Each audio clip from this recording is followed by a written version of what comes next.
இயேசு ஜீவிக்கிறார். சுவிசேஷ ஊழியம் வழங்கும் ஜீவ வார்த்தைகள். கிறிஸ்துவுக்குள் பிரியமானவர்களே, ஆண்டவராகிய இயேசு கிறிஸ்து நாமத்தில் உங்களை யாவரையும் அன்போடு வாழ்த்தி வரவேற்கிறோம். இயேசு ஜீவிக்கிறார் ஊழியத்தின் சார்பாக ஜீவ வார்த்தைகள் நிகழ்ச்சிக்கு வந்திருக்கிற உங்களை கர்த்தர் ஆசீர்வதிப்பாராக. இந்த நாளிலும் தேவன் நமக்கு தருகிற வார்த்தையை நான் வாசிக்கிறேன். ஜெபத்துடன் கேளுங்கள். கர்த்தர் நம்மை ஆசீர்வதிப்பாராக.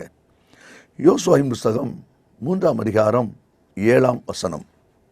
கர்த்தர் யோசுவாவை நோக்கி, நான் மோசேயோடு கூட இருந்தது போல உன்னோடும் இருக்கிறேன் என்பதை இஸ்ரவேலர் எல்லாரும் அறியும்படிக்கு இன்று அவர்கள் கண்களுக்கு முன்பாக உன்னை மேன்மைப்படுத்துவேன்.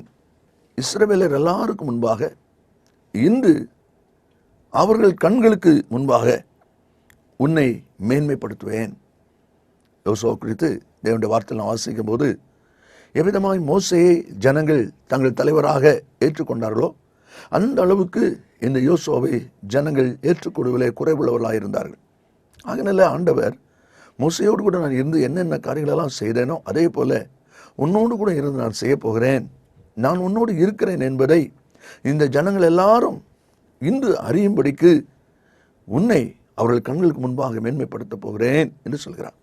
இந்த வார்த்தைகளை கேட்கிற அன்பு நேச பிள்ளைகளே, ஆண்டவர் இன்றைக்கு நம்ம கொடுக்குற ஆலோசனை என்ன? இன்று அவர்கள் கண்களுக்கு முன்பாக என்று அந்த வார்த்தை வருகிறது. ஆண்டவர் உங்களுக்கு கொடுக்குற ஒரு ஆலோசனை என்ன? எந்த ஜனம் உங்களை அற்பமாய் நினைத்தார்களோ, எந்த ஜனங்கள் உங்களை அசட்டை பண்ணுகிறார்களோ, எந்த ஜனங்கள் உங்களுடைய வார்த்தையை கனம் பண்ணவில்லையோ, அப்படிப்பட்ட ஜனங்களுக்கு முன்பாக கர்த்தர் சொல்லுகிறார், இன்றைக்கு நான் உன்னை மேன்மைப்படுத்துவேன். ஹல்லேலூயா. ஒருவேளை நீங்கள் மன சோர்ந்து போயிருக்கலாம், தளர்ந்து போயிருக்கலாம். என்னுடைய வார்த்தைக்கு மரியாதை இல்லை, யாரும் என்னை கனப்படுத்துவதில்லை, யாரும் என்னுடைய காரியங்களை பொருட்படுத்துவதில்லை என்று சொல்லி உங்களுடைய குடும்பத்திலேயோ வேலை செய்கிற ஸ்தலங்களிலேயோ அதை குறித்த ஒரு மனபாரம், ஒரு அழுத்தத்தோடு கூட இந்த வார்த்தைகளை நீங்கள் கேட்டுக்கொண்டிருக்கலாம். உங்களுக்கு தான் கர்த்தர் சொல்லுகிறார், எந்த ஜனங்கள் உங்களை இப்படி அற்பமாய் அவதூறாக நடத்தி கொண்டிருக்கிறார்களோ அவர்கள் கண்களுக்கு முன்பாக நான் உன்னோடு கூட இருக்கிறேன் என்பதை இன்று மேன்மைப்படுத்துவேன் என்று சொல்லி ஆண்டவர் சொல்வதை நாம் அதில் வாசிக்கிறோம். எரேமியா 30ஆம் அதிகாரம் 17வது வசனத்தை நாம் வாசிக்கும் போது, அவர்கள் உன்னை விசாரிப்பாரற்ற சீயோன் என்று சொல்லி உனக்கு தள்ளுண்டவள் என்று பெயரிட்டபடியால் நான் உனக்கு ஆரோக்கியம் வரப்பண்ணி உன் காயங்களை ஆற்றுவேன் என்று கர்த்தர் சொல்லுகிறார். அந்த வார்த்தை நீங்கள் எடுத்து வாசித்து பாருங்கள், மிகவும் ஆறுதலாக இருக்கும். தள்ளுண்டவள் என்று, புறக்கணிக்கப்பட்டவள் என்று சொல்லிவிட்டாங்க. ஆனாலும் நான் உன்னுடைய காயத்தை கட்டி அதை ஆற்றி தேற்றுவேன் என்று சொல்லி அந்த வார்த்தை சொல்வதை நாம் பார்க்க முடியும். அதே எரேமியா 1ஆம் அதிகாரம் 19வது வசனத்தை நீங்கள் வாசிப்பீர்களானால், அவர்கள் உனக்கு விரோதமாக யுத்தம் பண்ணுவார்கள், ஆனாலும் உன்னை மேற்கொள்ள மாட்டார்கள். யுத்தம் நடக்கும், பரியாசம் நடக்கும், பிரச்சனை உண்டாகும், ஆனால் ஜெயிப்பது நீங்கள் தான். ஏன்னா அது கர்த்தருடைய வார்த்தை. அதான் நம்மள வாசிக்கிறோம்.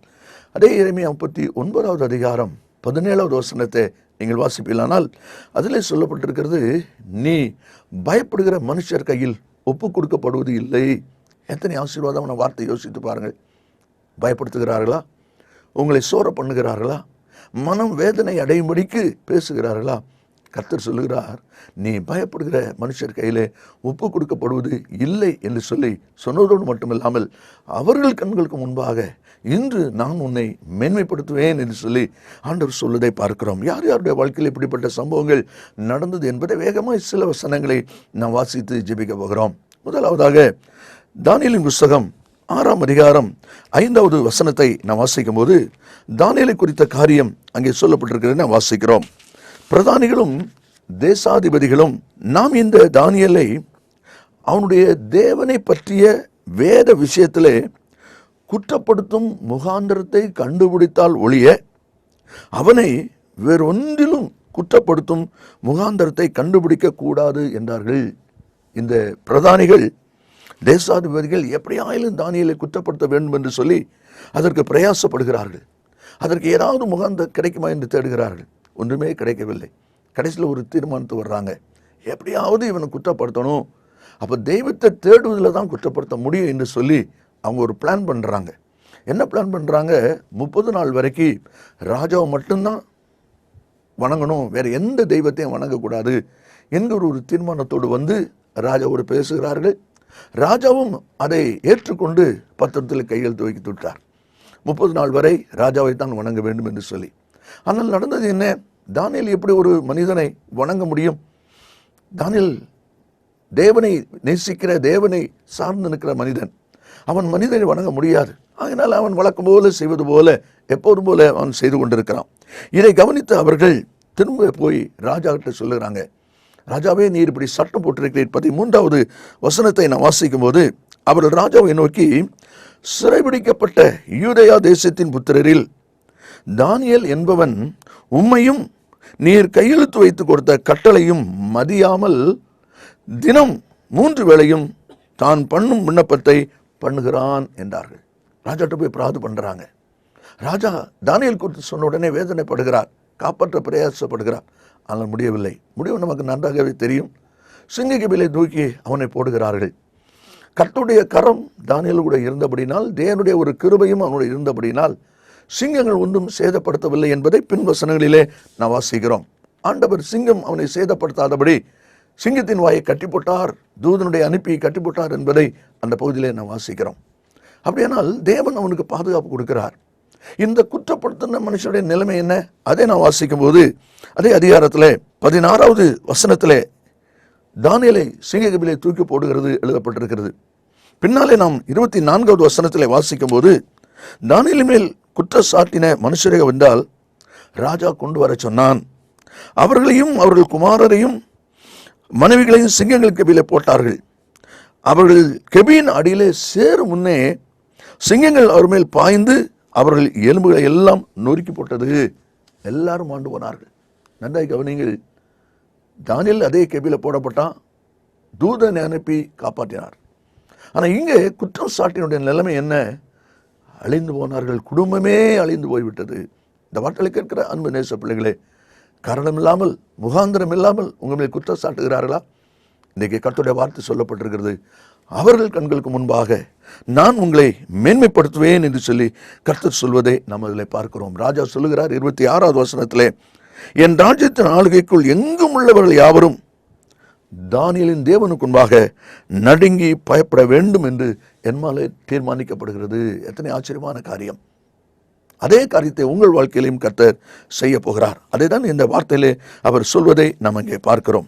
இனி 2வதாக நாம் வாசிக்கும் போது 1 சாமுவேல் 10ஆம் அதிகாரம் 27வது வசனத்தை நாம் வாசிக்கும் போது, பேலியாலின் மக்கள் சவுலா நம்மை ரட்சிக்கப் போகிறவன் என்று சொல்லி அவனுக்கு காணிக்கை கொண்டு வராமல் அவனை அசட்டை பண்ணினார்கள்.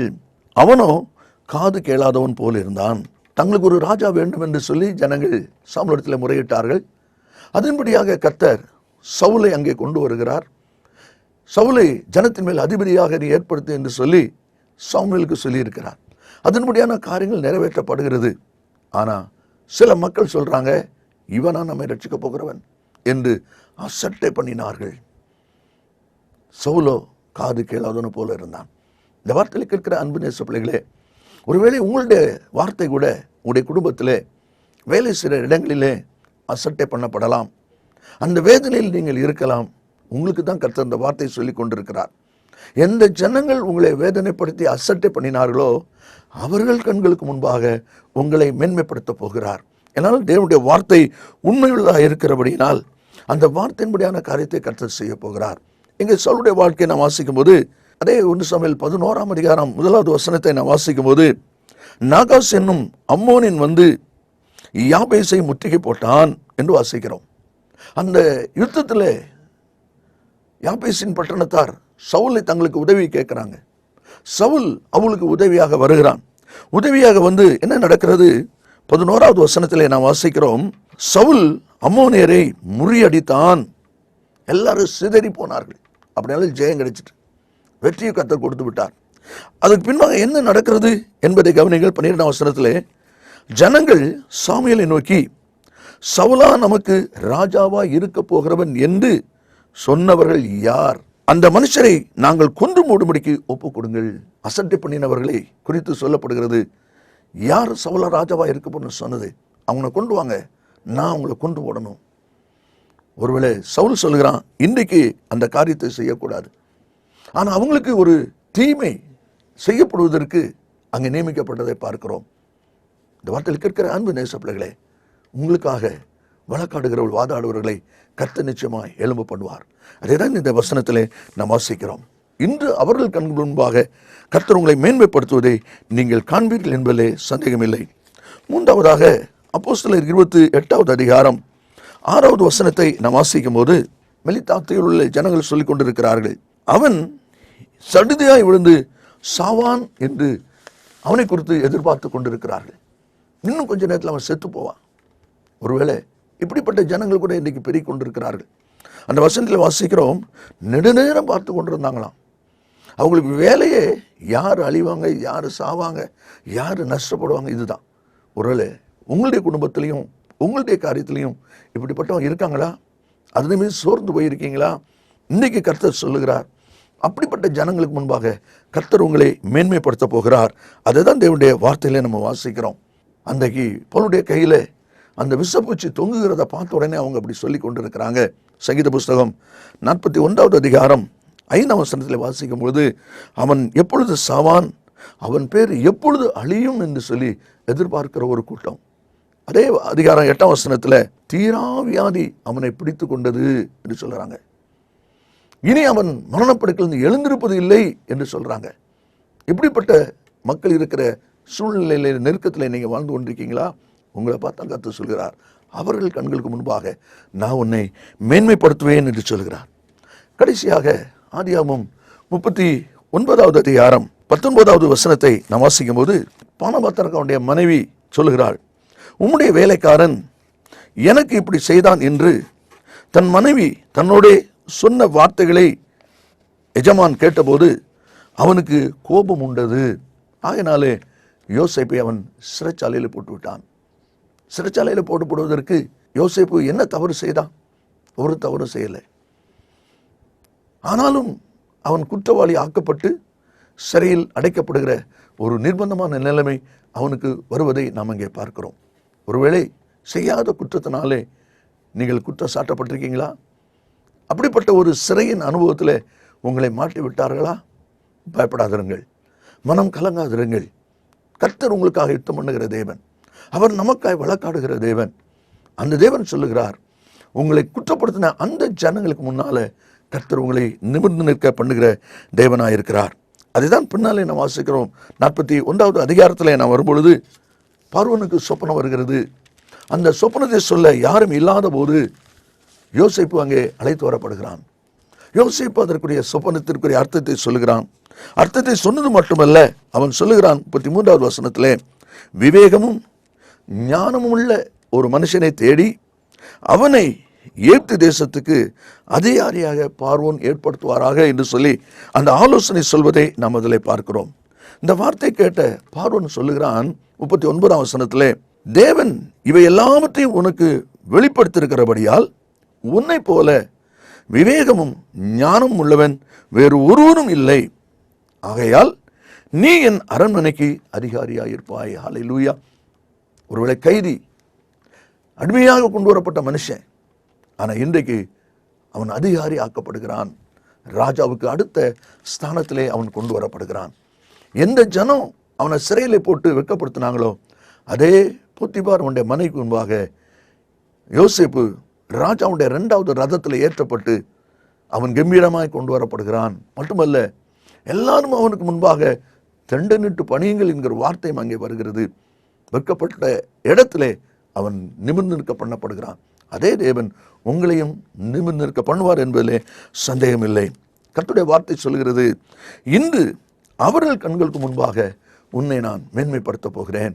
தானியேலுடைய வாழ்க்கையிலே அந்த மேன்மை செய்த ஆண்டவர் சவுலை அசட்டை பண்ணின மக்கள் மத்தியிலே கம்பீரமாய் நடந்து போகும்படி செயல்படுத்தின ஆண்டவர், விஷப்பூச்சியை கண்டு இவன் எப்போ சாவான் அழிவான் அப்படின்னு சொல்லி எதிர்பார்த்த அந்த மக்கள் மத்தியிலே இவன் மனிதன் அல்ல தேவன் என்று சொல்லும்படி கனமாக மேன்மையாக கொண்டு வந்த தேவன் உங்களையும் கொண்டு வரப்போகிறார்.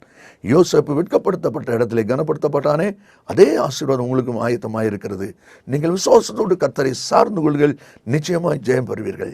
இயேசு சீக்கிரம் வரப்போகிறார். ஜெபிப்போம். நல்ல பிதாவே, உம்மை நன்றியோடு ஸ்தோத்திரிக்கிறோம். இந்த வார்த்தை ஆமென்றும் ஆமெனும் இருப்பதற்காய் ஸ்தோத்திரம். இந்த வார்த்தை கேட்டிருக்கிற ஒவ்வொரு பிள்ளைகளும் தங்களை அர்ப்பணித்து நன்மை சுதந்திரித்துக் கொள்ள கர்த்தர் உதவி செய்வீராக. இரட்சகர் இயேசுவின் நாமத்தில் பிதாவே, ஆமேன் ஆமேன். கர்த்தர் உங்களை ஆசீர்வதிப்பாராக. ஆமேன் ஆமேன்.